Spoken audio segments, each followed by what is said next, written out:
जी अस्सलाम वालेकुम students, my name is Zuhaib और आज हम बात करने वाले हैं inheritance in object oriented programming. Students, object oriented programming में इनहेरिटेंस उसी तरह है जिस तरह हमने बायोलॉजी में पढ़ी है। Inheritance is one of the key feature of object oriented programming including C plus plus which allows user to create a new class from existing class. ठीक है, इसमें होता क्या है, जैसे हमारे पास एक पेरेंट होता है और उसके मुख्तलिफ चाइल्ड्स हो सकते हैं। जैसा कि हमारे पास एक पेरेंट है, उसकी जो ट्रेड्स हैं, जैसा कि उसकी हाइट जो है वो लंबी है, तो जो उसका चाइल्ड होगा ये मुमकिनात है कि उसके चाइल्ड में भी उसकी हाइट जो है चाइल्ड की वो लंबी ही हो। जैसा कि पेरेंट से चाइल्ड में इनहेरिट हो रहे हैं करेक्टर, इसी तरह ऑब्जेक्ट ओरिएंटेड प्रोग्रामिंग में इनहेरिटेंस का कॉन्सेप्ट है। जो हमारी पेरेंट क्लास है उससे चाइल्ड क्लास में इनहेरिट होना करेक्टर्स का। ठीक है जी, जैसा कि इस एग्जांपल में बताया गया है, ये एक शेप है। ठीक है, शेप और उसके जो चाइल्ड क्लासेस हैं, ये शेप बेस क्लास है, बेस क्लास भी हम बोलते हैं, पेरेंट क्लास भी हम बोलते हैं। और triangle, quadrilateral, right triangle, rectangle, square, ये सारी चाइल्ड क्लासेस हैं। ठीक है जी, शेप जो है ये पेरेंट क्लास है, ट्राइंगल भी शेप होती है, क्वाड्रिलेटरल भी शेप होती है, रेक्टेंगल भी शेप है, राइट ट्राइंगल भी, स्क्वायर भी। ठीक है जी, शेप जो है ये पेरेंट क्लास है और ये जो बाकी हैं ये सारे डिराइव क्लासेस हैं। अच्छा, इसका हमें फ़ायदा क्या होगा ये इनहेरिटेंस के कॉन्सेप्ट को सीखने का? ठीक है जी, इनहेरिटेंस का कॉन्सेप्ट ये है कि बेस क्लास में हमने कुछ ट्रेड्स ऐसे रख दिए हैं जो हमें ड्राइव, जब भी हम अगली नई क्लास बनाएंगे हमें उसमें भी यूज़ करने हैं। ठीक है जी, लेकिन इसका इनहेरिटेंस का फ़ायदा ये है हमें कि हम उसको ही, जो बेस क्लास में हमने ट्रेड्स, जो सिमिलर ट्रेड्स हैं जो हमें दोनों क्लासेस में चाहिए, तो वही ट्रेड्स जो हैं वो हम ड्राइव क्लास में, जो हम नई क्लास बना रहे हैं उसमें हम इनहेरिट कर लेंगे, ना कि हम शुरू से वो सारे करेक्टर्स जो हैं, जो सारे ट्रेड्स हैं वो हम ड्राइव क्लास में लिखेंगे। इसका फ़ायदा ये है सेव मेमोरी स्पेस, क्योंकि हमने एक बार ही हमें लिखना होगा जो सिमिलर ट्रेड्स होंगे, इसलिए मेमोरी स्पेस भी कम लेते हैं। ये सेव टाइम, बार बार हमें लिखना नहीं पड़ेगा, इसलिए save time, increase reliability of the code, क्योंकि ये हमारा कोड जो होता है वो प्रिसाइज हो जाता है इनहेरिटेंस को यूज़ करने से। Save the developing and testing efforts. ठीक है जी, और इसका साइंटेक्स ये है इनहेरिटेंस का। सबसे पहले हमने जो क्लास एक बनाई है उसको, जो हम पेरेंट क्लास बोलते हैं, बेस क्लास बोलते हैं, उससे हमने अगली क्लास बनानी है, ड्राइव करनी है क्लास, एक डिराइव्ड क्लास जिसे हम बोलते हैं, चाइल्ड क्लास जिसे हम बोलते हैं।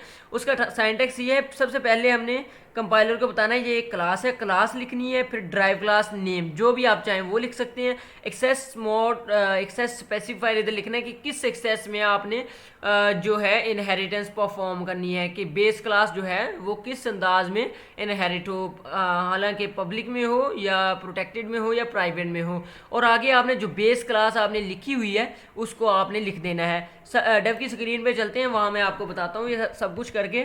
ये मैं एक क्लास बना रहा हूँ, इसे मैं बोल रहा हूँ बेस क्लास। ठीक है जी, पेरेंट क्लास या बेस क्लास। ठीक है जी, ये बेस क्लास आ गई हमारे पास, क्लास बेस। ठीक है, इधर मैं प्रोटेक्टेड मेंबर्स, क्योंकि हमने जो एक कॉन्सेप्ट ये है इनहेरिटेंस में, प्राइवेट अगर हम एक्सेस स्पेसिफायर रखेंगे तो वो इनहेरिट नहीं होंगे, प्राइवेट डाटा मेंबर्स इनहेरिट नहीं होते। ठीक है जी, प्रोटेक्टेड हो जाते हैं। ठीक है, प्रोटेक्टेड और पब्लिक हो जाते हैं। ठीक है, इधर मैं लिखता हूँ इंट एक्स, इंट सैलरी लिख लेता हूँ। ठीक है जी, सैलरी, और इंट सैलरी, और अगला लिख लेते हैं कोई अमाउंट। ठीक है जी, दो ये रिसीव कर लेगा। ठीक है जी, और इसके बाद मैं इसको बस इधर ही छोड़ देता हूँ। ये क्लास बेस क्लास में हमारे पास आगे, इसका हमने पब्लिक में फंक्शन वगैरह नहीं बनाते, एग्जांपल मैं आपको दे रहा हूँ। अगली मैं क्लास ड्राइव करने लगा हूँ, ये है हमारे पास ड्राइव क्लास या चाइल्ड क्लास। ठीक है जी, डिराइव्ड क्लास या चाइल्ड क्लास। ठीक है जी, ये क्लास, इसका साइंटेक्स ये है, ड्राइव क्लास का नेम लिखना है, मैं उसका नाम लिख देता हूँ मिसाल के तौर पर ड्राइव्ड, आप कुछ और भी लिख सकते हैं। ठीक है जी, डिराइव लिख लो। ठीक, आगे हमने लिखना है ये कॉलन, और उसके बाद मॉड, एक्सेस स्पेसिफायर या मॉड वगैरह। एक्सेस मॉड क्या है, मैं इसको पब्लिक मॉड में इनहेरिट करा रहा हूँ। ठीक है जी, आगे मैंने लिखना है बेस क्लास। बेस क्लास हमारे पास क्या है, बेस क्लास का नेम क्या है, बेस लिखा हुआ है। ठीक है जी, ये इधर मैं लिख देता हूँ बेस। ठीक है जी, और आगे उसी तरह सेमीकोलन, ये ब्रैकेट्स आ गई। और ये देख लें आप, class derive class name, mode, colon, access mode, base class name. ठीक है जी, और अब मैं इसमें एक फंक्शन बना रहा हूँ। पब्लिक, ठीक है, फंक्शन बना रहा हूँ जो इन दोनों में वैल्यूज़ असाइन करे, सैलरी और अमाउंट में। सैलरी और अमाउंट इसमें अब जब हम इनहेरिटेंस करेंगे तो सैलरी और अमाउंट ये दोनों जो हैं ट्रेड्स, ये हिस्सा हैं ड्राइव क्लास का, क्योंकि हमने इनहेरिट कर दिए ये वाले ट्रेड्स, अब इसमें आ चुके हैं, ठीक है, ड्राइव क्लास में।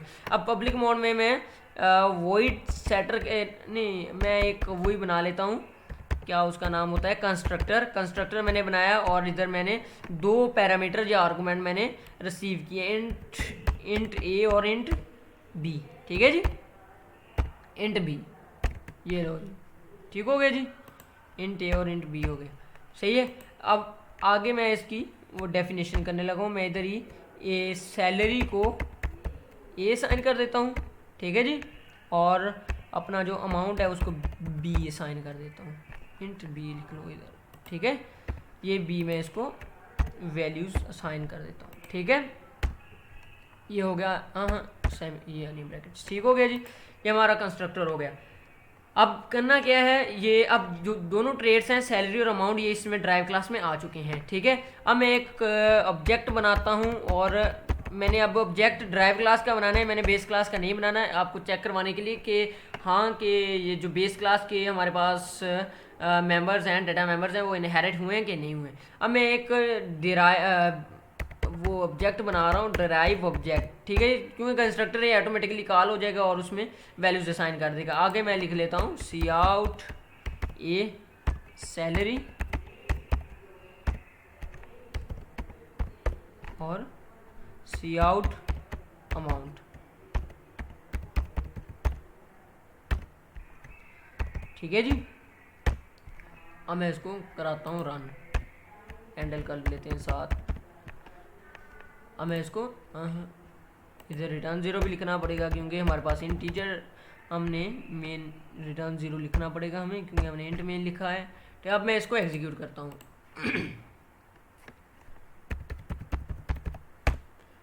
ये देखते हैं अब क्या करता है प्रोग्राम हमारा।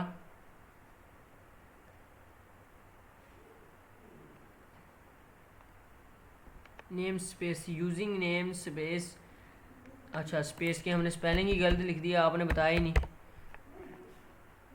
ठीक है जी। अब हम इसको कंपाइल करते हैं, सी आउट सैलरी, हाँ, अच्छा सैलरी, सी आउट, इधर हमने सैलरी लिखना है, क्योंकि ये नहीं हमने लिखना सैलरी, क्योंकि हमारे पास जो है हमने ये वाले डाटा मेंबर्स में वैल्यूज साइन की है, और इधर बी में भी सैलरी, ठीक हो गया जी।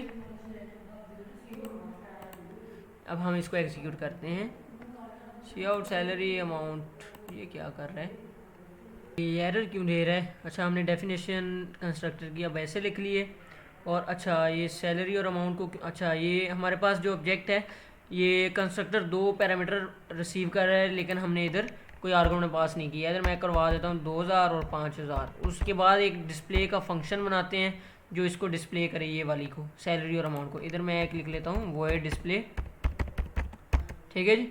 अब ये जब कॉल होगा तो ये सैलरी और अमाउंट हमें करके देगा। हुआ क्या है, ये इधर वो, अच्छा ऑब्जेक्ट डॉट डिस्प्ले, ठीक है जी।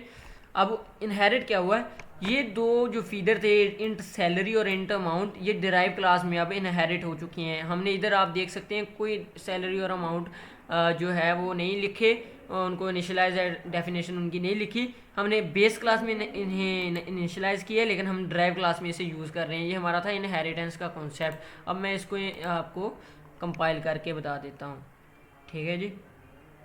Salary process executed, salary void object dot display आ गया हमारे पास फंक्शन। अच्छा ये डिस्प्ले क्यों नहीं कर रहा, वही डिस्प्ले सैलरी अमाउंट। अब हम दोबारा इसको, ये देखें सैलरी इज इक्वल टू 2000 और सैलरी इज इक्वल टू 2000 और अमाउंट इज इक्वल टू 5000। ये हमारा था इनहेरिटेंस का कॉन्सेप्ट।